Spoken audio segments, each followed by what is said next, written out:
ஆடணும்.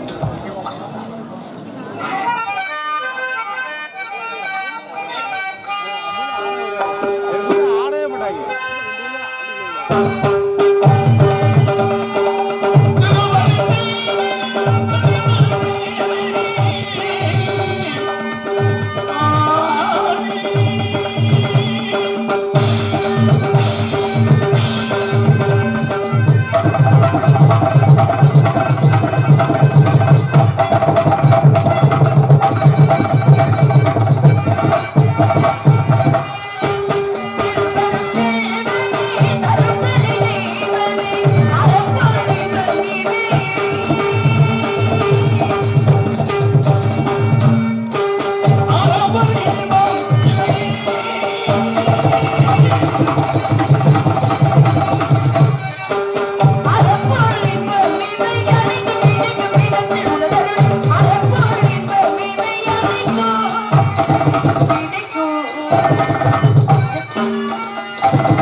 பொற்பாதம் பணிந்தேன் பணியை தூங்குகின்றேன்.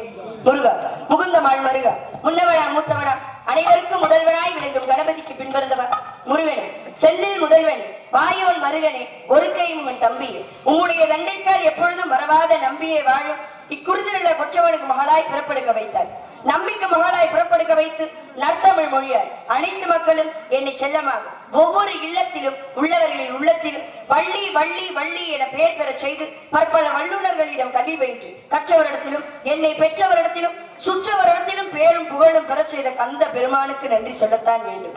மேலும் இக்குறிஞ்சிலுள்ள கொற்றவனுக்கு மகளாய் பிறப்படுக்க வைத்து தத்தி தத்தி தாவி குதித்து விளையாடும் பிள்ளை பிராயம் கடந்து துள்ளி திரியும் பள்ளி பருவத்தில் கூட என்னை யார் நகைக்காத வண்ணம் பள்ளி என பெயருக்கு தகுந்தார் போல் பெரியவர் முதல் என்னில் சிறியவர் வரை யாரையும் பகைக்காத வாழ்வு கொடுத்தபடி வேலவா உன் பாதம் தொட்டு என் பணியை தூங்குகின்றேன் சுவாமி.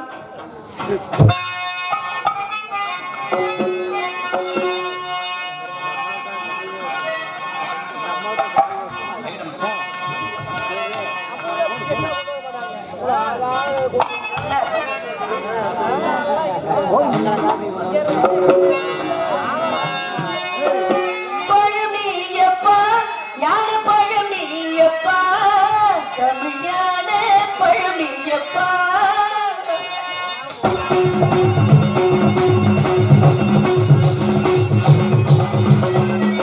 பழனியப்பா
கொடுத்த அன்பு உள்ளத்திற்கு எனது சார்பாக நாடக குழு சார்பாகவும் நன்றி நன்றி கடந்த வணக்கம். பக்கம் மேல அப்படி அமையணும், அருமையான பக்கம் மேல உங்க கூட்டணி இப்படியே இருக்கணும். ஏன்னா வந்து ஒரு சில கூட்டணி எல்லாம் எப்படி அப்படின்னா ஒண்ணு பெட்டிக்காரவங்க நல்லா இருப்பாங்க, ரொம்ப வந்து அனுபவப்பட்டவங்களா அருமையா வாசிக்கிறவங்க, ஆல்ரவுண்ட் சரி இருக்காது, மிருதங்கள்லாம் சரி இருக்காது. இன்னொன்னு மிருதங்க நல்லா இருக்கு, பெட்டி சரி இருக்காது. ஆனா மதுரையில மூணுமே வந்து சரியா பொருத்தமா அருமையா அமைச்சிருக்கிறது இந்த 4 பேர் தான். எப்பயுமே இந்த கூட்டணி வந்து ஒத்துமையாவே இருக்கணும். இங்கு பள்ளியாக நடித்துக் கொண்டிருக்கும் அன்பு மகள் மதுரை மீனாட்சி அவர்களுக்கு நமது கிராமத்து சார் பொன்னாடை பத்தி கௌரவப்படுத்தியது.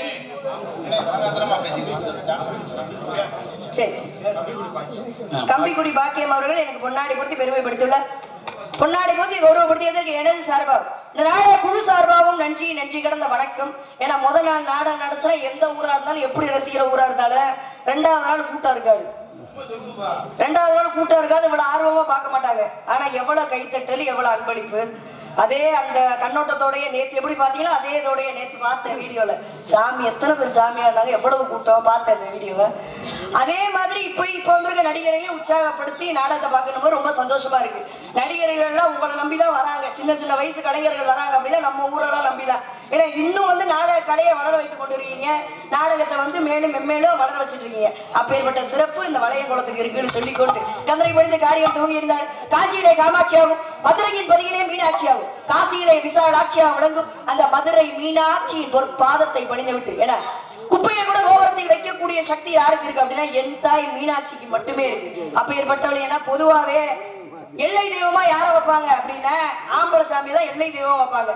பாண்டி முனியை வைப்பாங்க, இல்ல முனீஸ்வரர் வைப்பாங்க, கருப்பனை வைப்பாங்க. ஆனா ஒரு பெண் தெய்வத்தை எல்லை தெய்வமா கொண்ட ஊர் எது அப்படின்னா மதுரை தான். மதுரையே வந்து வெள்ளத்துல முழுகுச்சு.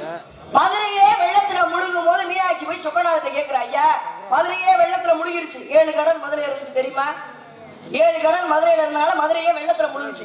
அப்படி வெள்ளத்துல முழுகும் போது மீனாட்சி போய் சொக்கநாதத்தை கேட்கிற, ஐயா மதுரையே வெள்ளத்துல முழுகிருச்சு, மதுரையை கட்டமைக்கணும், மதுரையோட எல்லையை காட்டுங்கன்னு சொல்லி சொக்கநாதத்தை கேட்கிற.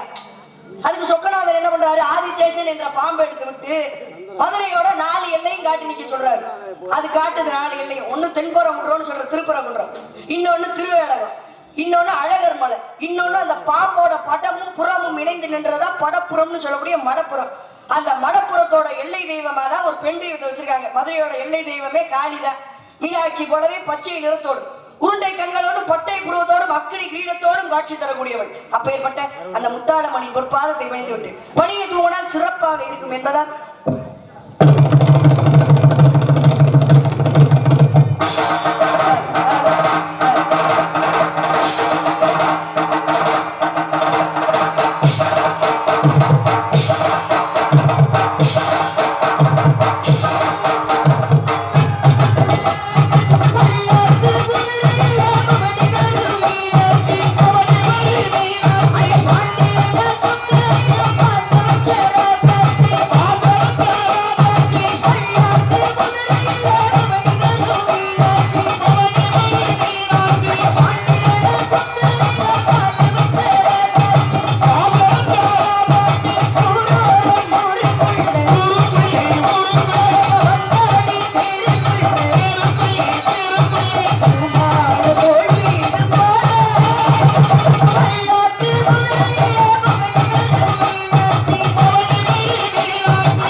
பக்க மேளத்தை தான் போய் சேரணும். அருமையான இன்னொரு தொழில் சொல்ற அருமையான பக்க மேளம். அந்த பாட்டு எப்படியோ அந்த பாட்டுக்கு தகுந்த மாதிரியே வாசிறது எவ்வளவு கஷ்டம்.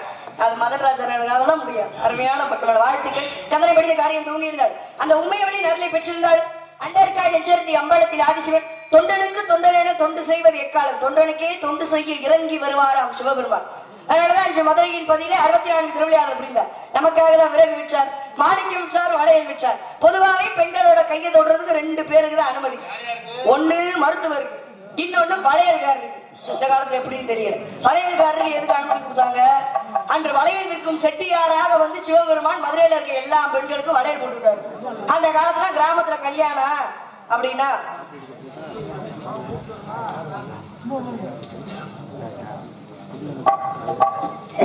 அன்பளிப்பு கொடுத்து அன்பு சகோதரி அவர்களுக்கு நெஞ்சார்ந்த நன்றி, நன்றி கடந்த வணக்கம். இந்த பக்கம் எந்த பக்கம் வந்தாலும் அவங்க வந்து எப்பயுமே அன்பளிப்பு கொடுப்பாங்க. உங்களோட ரசிகரா அன்பளிப்பு கொடுத்த அன்பு சகோதரி அவர்களுக்கு நன்றி, நன்றி கடந்த வணக்கம், வணக்கம், வணக்கம். உன்னோட ரசிகர் நீங்களே சொல்லிக்கிறதா? தெரிஞ்சுக்கிட்டா அந்த அக்கா வராங்க திரும்ப.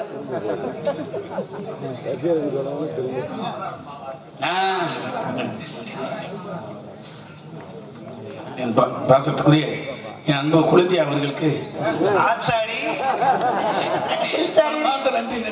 நன்றி கடந்த வணக்கம், வணக்கம். ரொம்ப ரசிக்க தெரிஞ்சவங்க. அதனால பொதுவாகவே பெண்களோட கையை தொடுறது 2 பேருக்கு தான் அனுமதி. அந்த காலத்துல கல்யாணம் நடக்கும் போது அப்படின்னா ஒரு வாரத்துக்கு முன்னாடியே வளையல்காரர் வீட்டுக்கு வர சொல்லி அவருக்கு ஏதாச்சும் தட்சணை மாதிரி கொடுத்து கல்யாண பெண்ணோட கையை பிடிச்சி வளையல் போட்டு சொல்லுவாங்களாம். என்ன காரணம்? அவர் வந்து வளையல் போட்டுட்டா சிவபெருமானே வந்து வளையல் போட்டுதான் ஐதீகம். இப்ப வரைக்கும் சில கிராமங்கள்ல நடந்துகிட்டு இருக்கு. பொதுவாகவே வந்து பெரியவங்களும் சொல்லுவாங்க சிவனை கும்பிடாத, நிறைய சோதிப்பாரு, இருக்கிறது இல்லாம போயிடும். நிறைய சோதிக்கிற கடவுள் யாரு அப்படின்னா சிவபெருமான் தான், கும்பிடக்கூடாதுன்னு சொல்லுவாங்க பெரியவங்க. ஆனா சோதிச்சு எல்லாரையுமே சாதனையாளர்களை மாற்றக்கூடிய தெய்வம் யாரு அப்படின்னா சிவபெருமான் தான். 63 நாயன்மார்களை பற்றி படிச்சிருந்தா தெரியும். சாதாரணமா காசு எல்லாம் கொடுக்க மாட்டார், காசு பணம்லாம் புகழோட ஒச்சிக்கே கொண்டு போய் நிப்பாட்டுவார். அப்பேற்பட்ட சிறப்பான கடவுள் சிவபெருமான் தான். எதுக்காக சோதிக்கிறாரு கடவுள்? எதுக்காக கடவுள் சோதிக்கிறாங்க? நம்மளோட புத்தி அப்படி குரங்கு புத்தி. ஒரு வாரம் திருச்செந்தூர் முருகனை கும்பிடுவோம். ஐய திருச்செந்தூர் முருகன் செட்டாங்களையே, நம்ம வேணா திருப்பதி போய் வெங்கடாச்சலபதியை சேவிச்சுட்டு வருவோமா அப்படின்னு தோணும். அவரு ராசி இல்ல, இவரை கும்பிட்டு பார்ப்போம்னு தோணும். அதனால கடவுள் சோதிப்பாரு. கடைசி வரைக்கும் நம்மளே கும்பிடுறாங்களா என்ன சோதனை கொடுத்தான்றதுக்காக தான். அப்படி சோதிச்சாரா யார? தன்னுடைய பக்தனாகப்பட்டவட. காசி மாநகரிலே பிச்சைக்காரனாக உருமாறி சிவபெருமான் பிச்சை எடுக்கிறாரு. காலையில இருந்து மாலை வரையும் பிச்சை எடுக்கிறாரு. யாரும் பிச்சை போட்ட பாடு கிடையாது. கடைசியா போய் ஒரு பிச்சைக்காரன்டே பிச்சை கேட்கிறாரு. அப்பா நீ வச்சிருக்க சாப்பாட்டை எனக்கும் கொஞ்சம் கொடுத்துட்டு நீயும் கொஞ்சம் சாப்பிடுப்பான்னு சொல்ல. அதுக்கு அந்த பிச்சைக்காரன் என்ன பண்ணிருக்கேன்? மொத்த சாப்பாட்டை தூக்கி இவர் கையில கொடுத்துருக்கான். இவருக்கு ஒண்ணும் புரியல. என்னடா நிறைய வச்சிருக்கவனுக்கே கொஞ்சமா தர மனசு வர முடியுது, இவனே 4 வீட்டுல பிச்சை எடுத்து வச்சிருக்கேன், கேட்டோட மொத்தமா தூக்கி கொடுத்துட்டானே, இவன் என்ன பண்ணுவான் சாப்பாட்டுக்கு அப்படின்னு சொல்லி கேட்கிறாரு. என்னப்பா கேட்டோடனே மொத்த சாப்பாட்டை இப்படி கொடுத்துட்ட, நீ சாப்பாட்டுக்கு என்ன பண்ணுவ அப்படின்னு சொல்லி கேட்க. அதுக்கு அந்த பிச்சைக்காரன் சொல்லியிருக்கான், பசிக்குதுன்னு சொன்னியே, நீ முதல் சாப்பிடு, சாப்பிட்டதுக்கு அப்புறம் பேசுவோம், சாப்பிடுன்னு. நான் வந்திருக்கிறது யாருன்னு உனக்கு தெரியுமா அப்படின்னு சொல்லி பிச்சைக்காரனாக வந்து சிவபெருமான் கேட்கிறாரு. நீ சாப்பிடியா அப்படின்னு சொல்லி சொல்ல, நீ சொல்லு வந்திருக்கிறது யாருன்னு சொல்லிருப்பாப்பா அப்படின்னு சொல்லி சொல்றாரு. அதுக்கு அந்த பிச்சைக்காரன் சொல்றாப்பா, எனக்கு தோல் நோய் இருக்கு, என் பக்கத்துல வரவே எல்லாரும் அருவருப்பு படுவாங்க, ஆனா என்னையும் மனுஷனா மதிச்சு என்கிட்ட வந்து பிச்சை கேட்கறிய, அதுல இருந்தே தெரியலையா இந்த உலகத்தையே ஆளக்கூடிய பரம்பொருள் நீ என்று சொன்னாரா. மெய் செலுத்து போய் சிவபெருமான் என்றாரா தன்னுடைய பக்தியை பார்த்து. அப்ப ஏற்பட்ட சிறப்பான கடவுள் எதுக்காக சோதிக்கிறாரு? கடைசி வரைக்கும் அந்த சாமியவே கும்பிடுறதுக்காக தான் சோதிக்கிறாரு. நம்ம வந்து ஒரு வாரம் வந்து திருச்செந்தூர் முருகனை, இன்னொரு வாரம் பழனி முருகனை அப்படிலாம் கும்பிடாம எந்த சாமியை யமதர்மனையே உண்மையா கும்பிட்டால யமதர்மனும் நல்லதுதான் செய்வார்.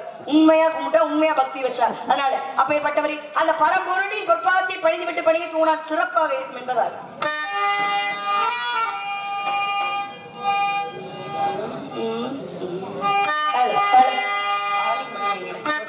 நல்லா இருக்கு. வாலி மட்டும் வாலி மட்டும் வை. ஹலோ ஹலோ எடுதந்தாடனே தில்லையிலே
விடயத்தில் குறிஞ்சி நிலத்தை ஆட்சி புரியும் எனது தந்தையின் பெயர் நம்பிராஜன், தாயார் பெயர் நங்கை மோகினி, எமது பெயர் வள்ளி. எனக்கு உடன்படுவாத சகோதரர்கள் 7 பேர்.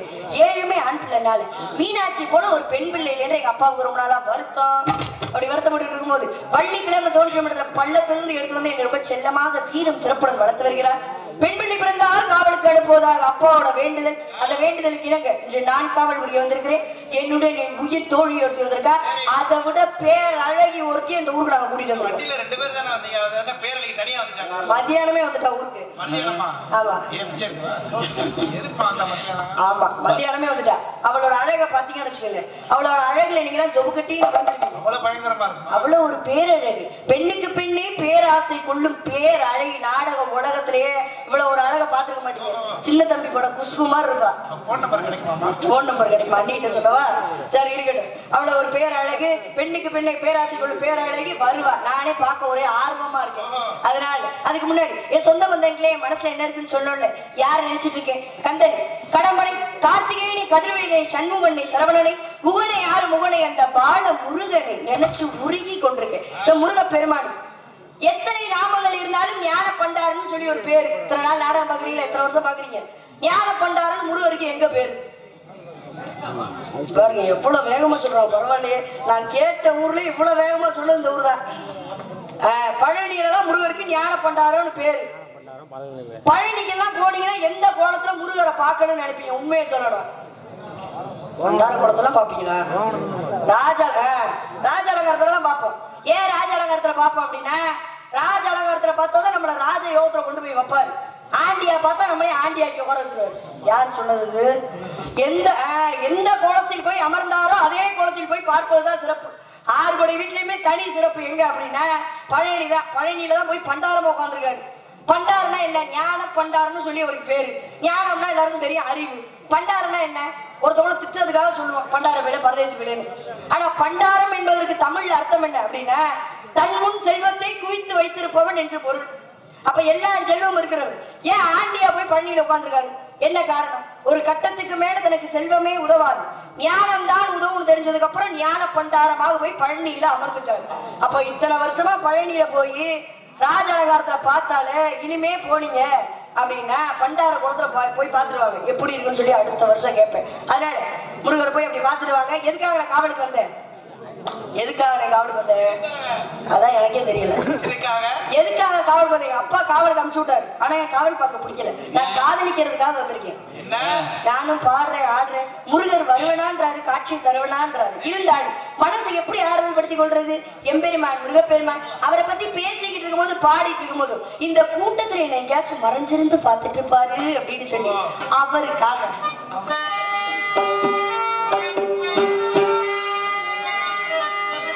எல்லாருக்கும் வேலை கொடுக்கணும்ல.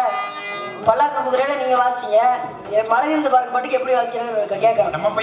எப்படி வாசிக்கிறாங்க?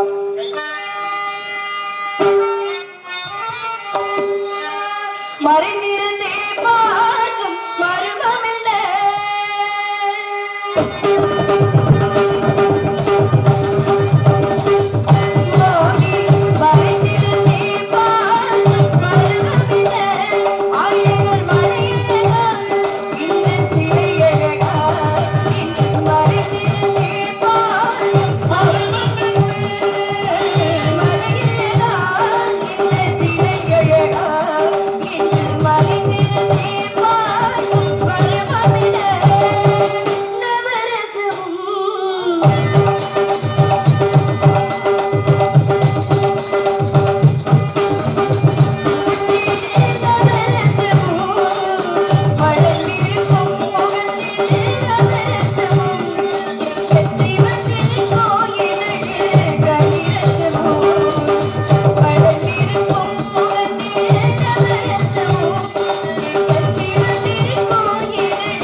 அப்படி வாச்சாதான் உங்களுக்கு சம்பளம்.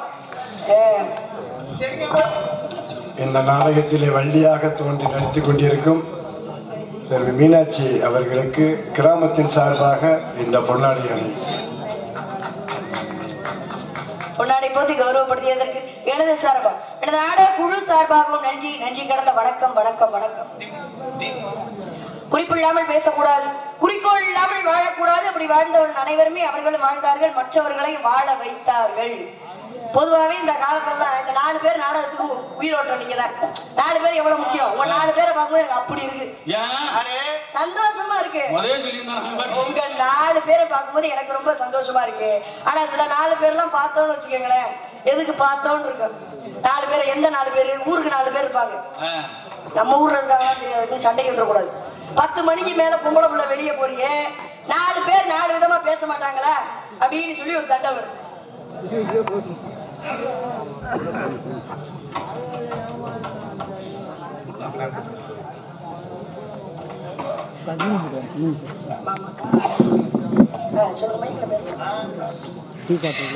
அஹானா சகோதரி அவர்கள் எனக்கு அன்பளிப்பு கொடுத்து பெருமைப்படுத்தியுள்ளார். அன்பளிப்பு கொடுத்து அன்புள்ளத்திற்கு எனது சார்பாகவும் இந்த நாடக குழு சார்பாகவும் நன்றி நன்றி கடந்த வணக்கம். இங்க மிருதங்கம் வாசிக்கும் ஜெயராஜ் மாமா அவர்களுக்கும் அன்பளிப்பு கொடுத்து பெருமைப்படுத்தியுள்ளார். நன்றி நன்றி கடந்த வணக்கம் வணக்கம் வணக்கம். அண்ணனுக்கு கொடுத்துருக்காங்க. மதன்ராஜன் அவர்களுக்கு 100 ரூபாய் அன்பளிப்பு கொடுத்து பெருமைப்படுத்துவார். அன்புள்ளத்திற்கு நன்றி நன்றி கடந்த வணக்கம் வணக்கம் வணக்கம். சரி, உங்க 4 பேரை போக சந்தோஷமா இருக்கு. இந்த 4 பேர் ஊர்ல 4 பேர் இருப்பாங்க, 4 பேர் 4 விதமா பேசுவாங்களே அப்படின்னு அந்த 4 பேர் என் கையில கிடைக்கல. கிடைக்கட்டும், அப்புறம் அது யாருன்னு பாப்போம், பொறுமையா பாப்போம். இந்த 4 பேருக்காக தான் வாழ ஆரம்பிச்சிட்டோம். 4 பேர் தப்பா பேசுவாங்களே அவங்களுக்காக வாழ்றதா இங்க பல பேர். இந்த காமராஜர் யூனிவர்சிட்டியில ஒரு 3 நாளைக்கு முன்னாடி 1ஆம் ஆண்டு படிக்கும் மாணவன் தற்கொலை பண்ணி இறந்து போயிட்டான், தூக்கு போட்டு. என்ன காரணம் அப்படின்னா ஃபீஸ் கட்ட முடியலன்னு. எதுக்காக இறந்து போனான்னு அவங்க பெற்றோர்கள்ட்ட கேட்கும் போது சொல்றாங்க, 4 பசங்க இன்னுமா ஃபீஸ் கட்டல கிண்டல் பண்றதுனால இறந்து போயிட்டாங்க. சாவுனா என்னன்னே தெரியாத 18 வயசுல தூக்கு போட்டு இறந்துருக்கானா. 4 பேருக்காக தான் வாழ ஆரம்பிக்கிறேன். 4 பேர் இப்படி பேசிட்டாங்களே, அசிங்கமா இருக்கு. அவங்க பேசிட்டே இருப்பாங்க, அவங்க வாயை மூட முடியுமா? ஊர் வாயை மூட முடியுமா? ஒரு ஜென்மம் போதுமா ஊர் வாயை மூடணும்னா? கிடையாது. அப்ப அந்த 4 பேருக்காக தான் சொல்லி வச்சாங்க. என்ன அப்படின்னா, ஒரு மன்னர் என்ன பண்ணுவாரா, தினமும் அன்னதானம் போடுவாரா. நல்லா கவனிங்க, தினமும் ஒரு மன்னர். ஏன்னா இப்ப இருக்க இளைஞர்களுக்காகவும் மாணவர்களுக்காகவும் சொல்றேன், அவங்கதான் நிறைய யாராச்சும் பேசுவாங்க, இப்படி தப்பா பேசிட்டாங்க, அவங்க பேசிட்டே தான் இருப்பாங்க. அதுக்காக ஒரு மன்னர் என்ன பண்ணுவாரா, தினமும் அன்னதானம் போடுவாரா. அந்த மன்னருக்கு அன்னதானம் போடணும் ரொம்ப பிடிக்குமா, தினமும் அன்னதானம் போடுவாரா. ஒரு முறை அன்னதானத்துக்கான ஏற்பாடெல்லாம் நடந்துட்டு இருக்கு. ஒரு கழுகு என்ன பண்ணுச்சா, ஒரு பாம்பை கப்பி வானத்துல எடுத்துட்டு போயிருக்கு. அது வழி தாங்க முடியாம என்ன பண்ணுச்சு, விஷத்தை கக்கிருச்சு. விஷத்தை கக்கணும்னா மன்னர் செஞ்சுட்டு இருந்தா சாப்பாட்டுல விழுந்துருச்சு. அதை சாப்பிட்டு 2 பேரும் செத்து போயிட்டாங்க. மன்னருக்கு மனசு கஷ்டமா போயிட்டாங்க. ஐயோ, நம்ம போட்ட சாப்பாட்டுனாலதான் 2 பேரும் இறந்து போயிட்டாங்க, இனிமே அன்னதானமே போடக்கூடாது அப்படின்ற முடிவுக்கு வந்துடுறாரு. அன்னதானமே போடக்கூடாதுன்ற முடிவுக்கு வந்ததுக்கு அப்புறம் என்ன ஆகுது அப்படின்னா, பொதுவாகவே கொடுத்த கையை நிக்காது, பாடுல வாய் நிக்காது, ஆடுல காடு நிக்காதுன்னு சொல்லுவாங்க. அப்ப இந்த பேச்செல்லாம் மறைய மன்னர் என்ன பண்ணாரா, ஒரு 2-3 வருஷம் கழிச்சு திரும்பவும் அன்னதானம் போட ஆரம்பிச்சிருக்காரு. அந்த காலத்துல வீட்டுக்கு வெளியே திண்ணை கட்டி வச்சிருப்பாங்க. எதுக்காக, வயசானவங்க வெயிலுக்கு உட்காந்துட்டு போவாங்க, மழை பெஞ்சா உட்காந்துட்டு போவாங்கன்னு சொல்லி திண்ணை கட்டி வச்சிருப்பாங்க. அப்ப அன்னைக்கு 4 பேர் அந்த திண்ணையில உட்காந்துருக்காங்க. அங்க இருந்து 2 வயசானவங்க வந்திருக்காங்க. அப்பா பசிக்குது எங்களுக்கு ரொம்ப, இங்க ஒரு மன்னர் அன்னதானம் போடுறதா கேள்விப்பட்டோம், அண்ணன் சத்திரம் எங்க இருக்குன்னு சொல்லுங்க, நாங்க சாப்பிட்டு போயிடுறோம்னு சொல்லி கேட்க. அப்ப அந்த திண்ணையில உட்காந்துட்டு ஒரு ஆள் சொல்றேன், நேரா போய் வலது பக்கமா போங்க, அங்கதான் மன்னர் சாப்பாடு போடுறாரு, போய் சாப்பிடுங்க, சாப்பிட்டா செத்து போயிருக்கீங்க. ஏடா சாப்பிடுறதே உயிர் வாழ்ந்துருக்காதா, சாப்பிட்டா செத்து போயிடும், யாராச்சும் போய் சாப்பிடுவோமா? திரும்ப போயிடுறாங்க. அந்த பசியினாலே 2 பேரும் இறந்து போயிடுறாங்க.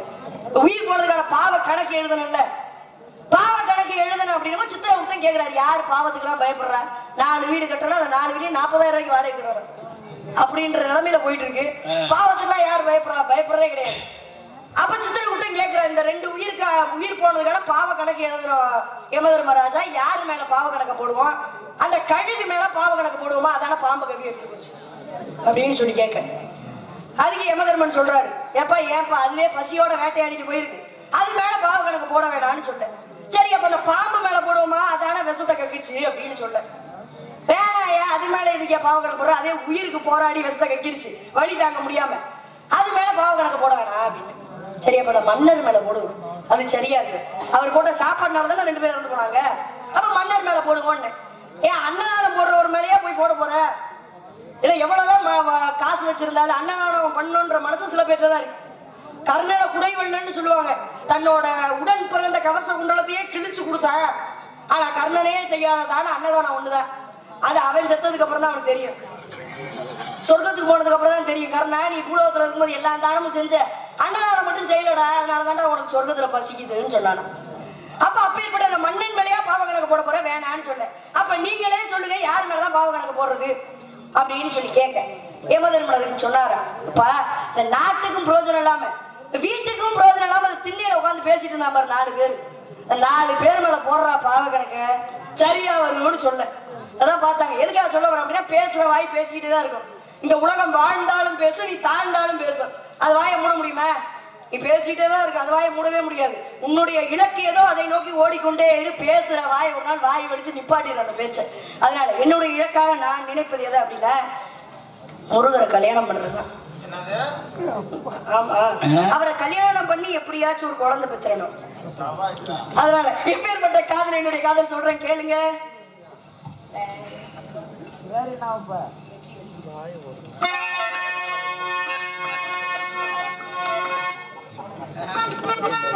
என்ன குழந்தைக்கு என்ன பேர் வைக்க போறீங்கன்னு கேக்குறாங்க.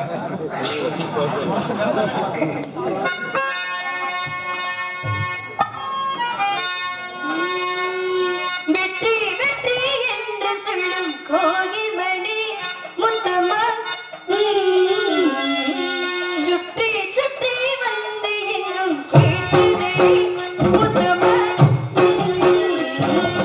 வெற்றி வெற்றி என்று சொல்லும் கோகிமணி முத்தம்மா, சுற்றி சுற்றி வந்து எங்கும் கேட்டதே முத்தம்மா.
கிடந்த வணக்கம். காதலிக்கிறேன்னு சொன்னீங்களா, ஏன் கோவப்பட்டீங்க?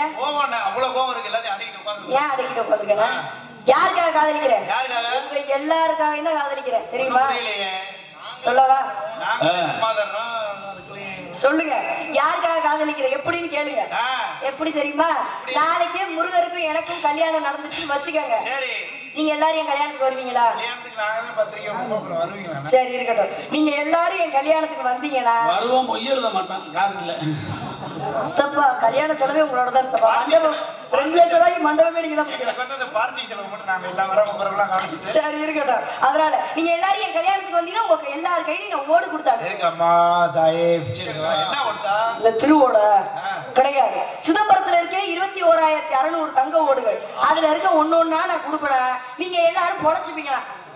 ஏமா நாங்க நல்லா இருக்க பிடிக்கலையா உங்களுக்கு? அந்த ஓடலாம் கையில கொடுத்தா அப்புறம் காவல்துறை அதிகாரிகளை புடிச்சிட்டு போயிருவாங்க. ஏன்னா அப்புறம் இந்த அறநிலையத்துறைக்கு சொன்னா அப்படி கிடையாது. நம்ம குடும்பத்துல எல்லாம் பொண்ணு எடுத்துட்டு மாப்பிள்ளைய கொண்டு போய் எங்க நிப்பாட்டுவாங்க. அப்படிலாம் சொல்லக்கூடாது. அதனால எப்பேற்பட்ட காதல், எத்தனை வயசுல முருகரை காதலிச்சு தெரியுமா? எனக்கு 5 வயது. அறியா பருவத்தில் எனக்கு வாழ்வு தருவேன் என்று வரம் கொடுத்த அந்த வடி வேலனை 5 வயசுல இருந்து காதலிச்சுட்டு இருக்கேன். உங்களை மாதிரி காதல் கிடையாது. புனிதமான காதல், தெய்வீகமான காதல். கட்டுனா அவரை தான் கட்டுவேன், இல்லைனாலும் அவரை தான் கட்டுவேன். காதலிச்சவரே கரம் பிடிக்கணும்னு ஒரு குறிக்கோளோட வாழ்ந்துட்டு எந்த நிலை. சரி இருக்கட்டும். எப்பேற்பட்ட காதல் அப்படின்னு சொல்லி முடிச்சுட்டு தோழியை போய் சந்திக்க வேண்டும், ஏதோ என்கிட்ட சொல்லணும்னு காத்துட்டு இருக்காங்க.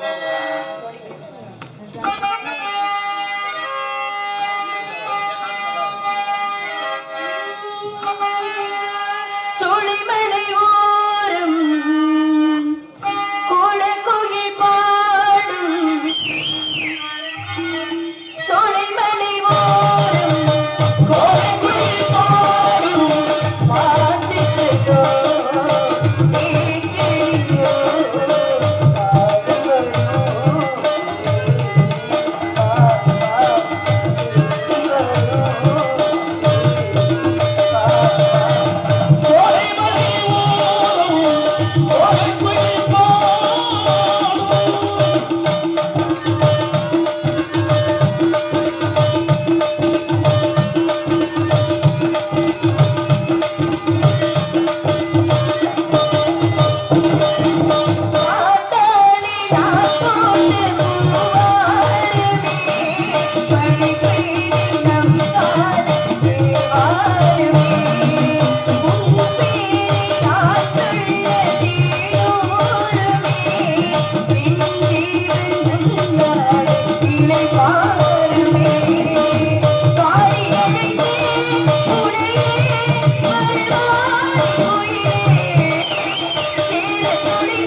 நான் கட்டி வச்ச கோட்டை அப்படி சரிஞ்சு கிடக்கடா.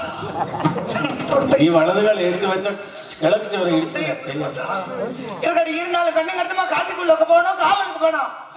காவலுக்கு வரியா? நீ கூப்பிட்டா வராம இருப்போமா? நான் கூப்பிட்டா நீ வந்ததே ஆகணும். எதுக்கு? ஆள் பார்க்க வாயில இருந்தாலும் கண்ணு கட்டமா காட்டுக்குள்ள போய் காவல் பார்க்கணும். வள்ளியம்மா வந்தாங்கல்ல, அவங்க யார காதலிக்கிறேன்னு சொன்னாங்க சொல்லு ராமு. நான் வந்து விநாயகரை காதலிக்கிறேன். பரவாயில்லை, அதற்காகத்தான் காதலிக்கிறேன். இருக்கட்டும், அவர் என் மேல என் மனசுல எப்படி காதலிக்கிறேன்.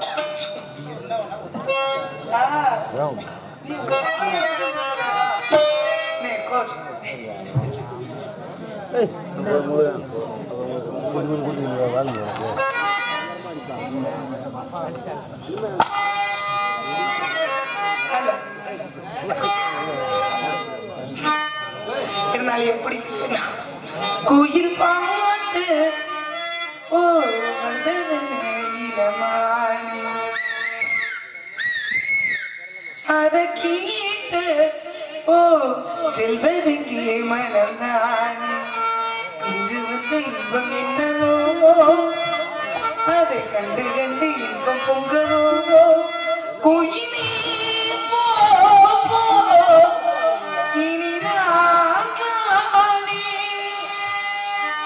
குயில் பாட்டு வந்ததனே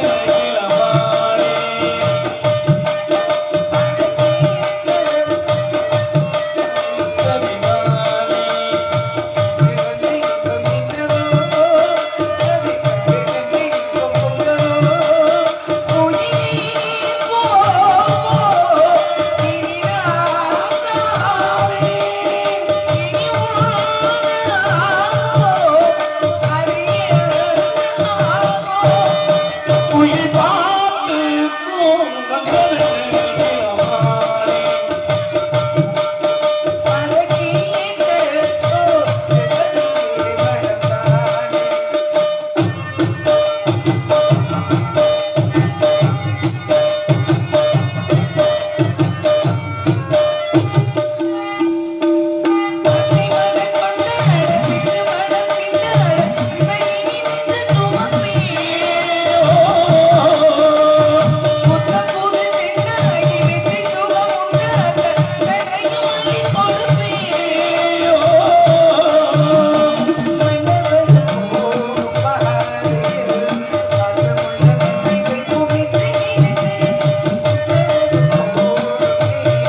மாமி ஒரு நாள் மல்லிகைப்பூ கொடுத்தான்